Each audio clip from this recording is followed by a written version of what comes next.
So let's go back to the applied maths you said. Yes. Research. What sort of applied maths? No one wants to talk about my math work. I mean, this is great. I'm excited.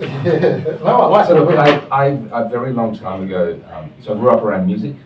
I was always very interested in music, but I was interested in the logic behind music, particularly the music theory. People know a little bit about. There's ideas there when you're learning music that things aren't random. There's order in there. And many years ago, I became very interested in this, not in the music world, but in the world of language. So rather than notes being logically related, how are words logically related together? And this has become very popular in the past few years to talk about with things like artificial intelligence, which is language models, the ChatGPT type world. But I was coming at it from a different approach. It wasn't how to generate stories, it was how to understand stories. And so I did a master's where a significant component was looking to understand the structure of stories using mathematics, which sounds nice and abstract, but it's great fun. It's bordering this world between art, history, philosophy and modes of thought, and mathematics. So it's good fun. So again, you're trying to understand the logic of stories? Logic of stories. Through maths. Through mathematics. How are you doing that, or how are you thinking you're going to do that? What stage are you at? Have you gone beyond the research proposal? Oh yes, Yeah. yes. We're deep in all sorts of different areas. Okay. So stories have structure. Uh-huh. There is a beginning, there is a middle, and there is an end. Okay. And in different stories have different shapes. Well, this is how some writers think about stories. Not all. It's very much a loose science. It's more of an art than a science, believe it or not. But stories have shapes, and understanding what those shapes look like conceptually is a big part of how people develop stories. From the math perspective, there's this whole branch around something called natural language processing.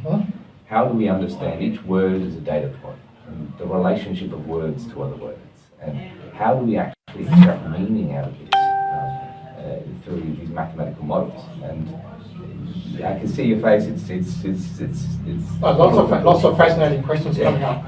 Yes, but I mean, there were some researchers who got this the fiction, the entire history of the fiction collection in English, the Gutenberg fiction collection, and they actually mapped using this thing called sentiment.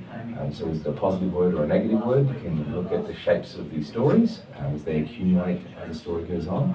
And they managed to distill it down to 6 fundamental shapes. Up, down, and down, and all of these different kind of ways of visualizing these stories.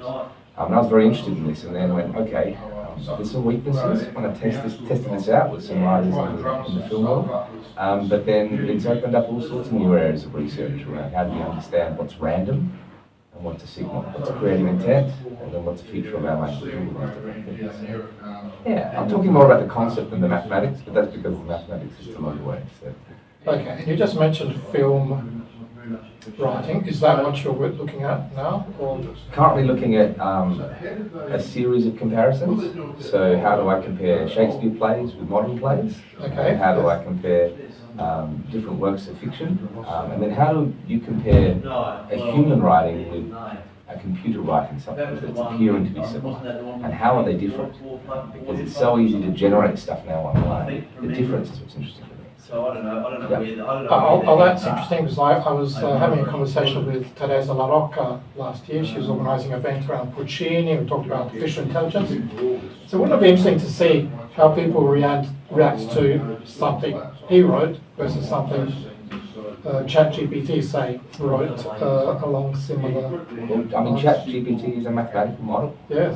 And it is very confronting. It shouldn't work. It really shouldn't work, but it does work. Somehow you're able to get some incredible insights from this world, this brand new world with this technology coming along. And it's causing a lot of angst in many parts of life, particularly with artists, and what does it mean to be creative. So I'm enjoying it.